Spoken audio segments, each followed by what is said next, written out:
Selamat siang anak-anak. Selamat siang. Masih bersemangat? Masih. Baiklah. Jadi anak-anak, sebelum materi yang Bapak nanti sajikan, terlebih dahulu anak-anak memanjatkan suatu doa ya. Doa yang Bapak langsung pimpin sendiri. Doa akan dimulai. Silakan berdiri.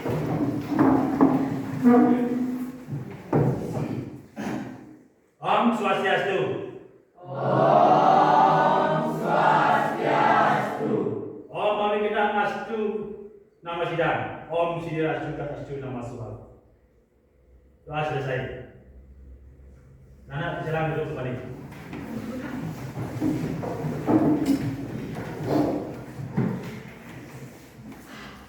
Jadi sebelum Bapak mulai pada materi yang Bapak bawakan sekarang ini, terlebih dahulu Bapak akan mengadakan absen terlebih dahulu ya. Ya. Mungkin di antara anak-anak siapa yang tidak hadir di sekolah? Ya, Bapak sekarang absen. Kira-kira nomor berapa dia? 12. Jadi siapa yang tidak hadir lagi? Nah, kemana dia ini? Siapa lagi? Saja ya. Nah, baik, karena 2 orang yang tidak hadir dan semuanya hadir, Bapak ucapkan terima kasih banyak. Selamat untuk mulai suatu materi yang akan Bapak nanti bawakan. Baiklah anak-anak sekalian, masih bersemangat? Kalau Bapak bilang bersemangat, semangat tiga kali ya. Ulangi, bersemangat. Ya, terima kasih anak. Berarti seperti luar biasa untuk mengikuti suatu pelajaran materi yang Bapak bawakan sekarang ini.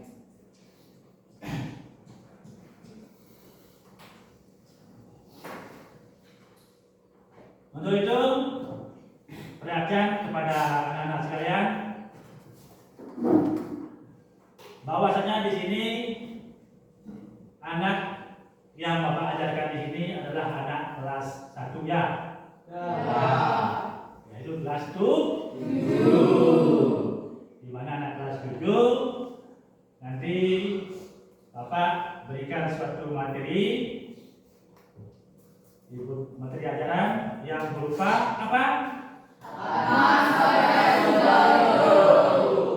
Atma sebagai sumber hidup.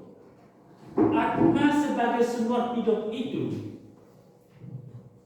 terdapat di mana saja, yaitu pada manusia, pada Tuhan. Jadi atma itu berada pada 3 tempat. Yang pertama pada manusia, yang kedua pada Tuhan, yang ketiga pada Tuhan. Baik sekalian anak ya. Kalau ulangi sekali lagi, bahwanya atma itu berada di berapa tempat? 3. Ya anak-anak, siapa yang bisa menjawabnya? Ya, Bapak tunjuk. Ya. Bahwasanya atma itu berada bertempat 3 tempat, yaitu Manusia, ya, tumbuhan, hewan. ya, betul sekali. Berikan untuk Bapak.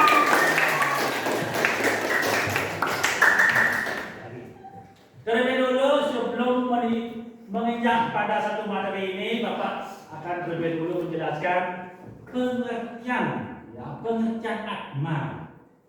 Bahwasanya atma itu berasal dari bahasa Sanskerta. Ya, Sanskerta. Dari an yang berarti bernapas. Jadi atma berdasarkan di sini merupakan suatu pernapasan pada setiap makhluk hidup. Ya, pernapasan setiap pada makhluk hidup. Dengan bernapasnya suatu makhluk hidup yang dimiliki oleh masing-masing makhluk itu dia bisa dapat melaksanakan suatu kegiatan. Karena Atman ini memegang peranan penting, yaitu untuk apa? Ya, menghidupi makhluk yang ada di dunia ini. Ya.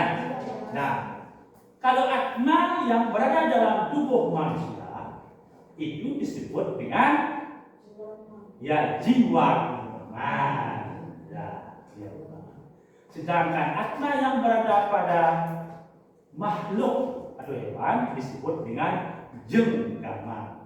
Ya, jenggama. Sedangkan Atma yang berada pada Tuhan itu disebut dengan stawara. Ya, ingat, karena Atma itu mempunyai 3 tempat. Masing-masing tempat itu diberi sifat Atma itu tertentu. Adanya jiwaan, adanya jenggama, adanya stawara. Ya, stawara. Mengapa Atman itu selalu bisa dia menghidupkan manusia? Karena Atman itu merupakan percikan-percikan yang terkecil dari Brahma atau ide Sang Widiwasa. Kita tanpa ada Atman, kita tidak bisa mungkin hidup. Karena adanya Atman lah kita bisa hidup. Mengapa demikian? Karena Atman ini menunggal, menyatu dengan Brahma atau ide Sang Widiwasa. Itu ya. Bila seandainya kita mati, apakah Atma itu masih ada dalam tubuh manusia? Tidak. Kemana dia? Kembali ya kepada asalnya, yaitu kepada Brahman atau ide Sang Widiwasa. Bapak berikan suatu contoh. Matahari menyinari bumi. Ya, matahari itu menyinari bumi. Kita disinari, tumbuhan disinari, semua makhluk yang ada di bumi ini disinari oleh matahari. Matahari itu merupakan suatu Brahman, sedangkan sinar cahayanya itu merupakan Atman. Jadi Atman dan Brahman itu dia itu adalah menyatu, menunggal, tidak bisa dia terpisahkan. Sudah mengerti anak? Sudah. Siapa yang belum mengerti? Sudah semuanya? Ya. Kalau sudah mengerti, Bapak akan nanti bertanya ya. Ya. Apa yang dimaksud dengan jiwatman? Ya, jiwatman. Ya, angkat tangan. Ya, jiwatman. Atma yang berada pada manusia disebut jiwatman. Yang lainnya. Yang lainnya. Coba pikir ya. Kalau jiwatman itu Atman yang terdapat di dalam tubuh manusia, itu namanya jiwatman. Ya. Tanpa ada Atman kita tidak mungkin bisa hidup. Justru karena itu hidup kita adalah haruslah kita berbuat yang baik dan benar. Karena perbuatan yang baik dan benar itu akan mempengaruhi sifat daripada Atman itu sendiri sesuai dengan hukum karma yang kita berbuat di masa kita masih hidup. Sudah mengerti? Sudah. Nah sekarang karena sudah mengerti, jadi Bapak akan membentuk suatu kelompok. Ya, membentuk suatu kelompok di mana kelompok kelas 7 ini Bapak dibagi menjadi 3 kelompok. Ya. Mengapa buat kelompok? Anak-anak agar bisa memahami, ya memahami dan menyikapi sejauh mana kemampuan anak-anak untuk menyimak daripada pengertian yaitu Atman sebagai sumber hidup. Ya, oleh karena itu Bapak persilakan untuk membuat kelompok atau mempunyai sekarang. Ya. Jadi satu.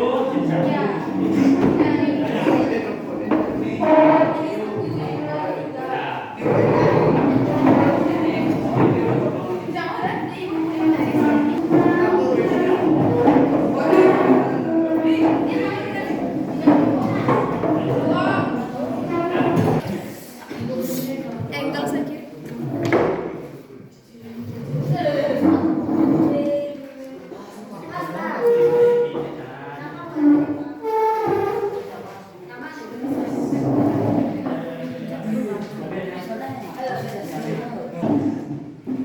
Adakan satu diskusi dibagi jadi 3 kelompok. Jadi hasil diskusi minggu depan akan dilanjutkan ya. Ya silakan buat diskusi itu mengenai daripada pengertian Atman. Ya, pengertian Atman. Coba didiskusikan pengertian Atman. Ya. Ya. Atman itu merupakan satu bentuk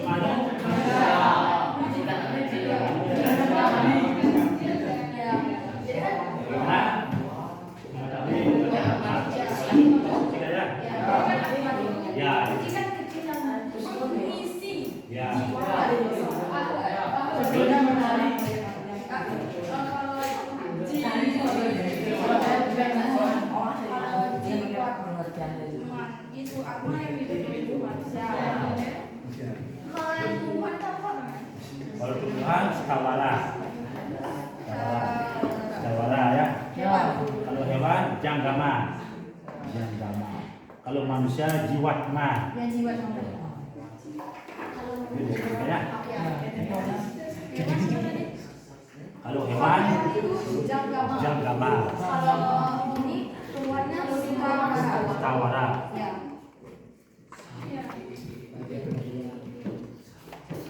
Jadi bagiannya ada 3 ya. Diskusi kelompok, Bapak cukup mengetahui di sini dan hasilnya nanti akan dilanjutkan pada minggu depan.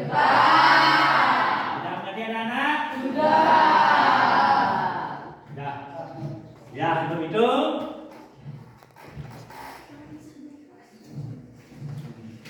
karena materi sudah habis dan waktu terbatas dengan waktu, Bapak akhiri sampai di sini dulu dan minggu depan kita lanjutkan tadi sebagai penutup akhir daripada majelis pelajaran ini. Mari bersama-sama mengucapkan Pramasakti.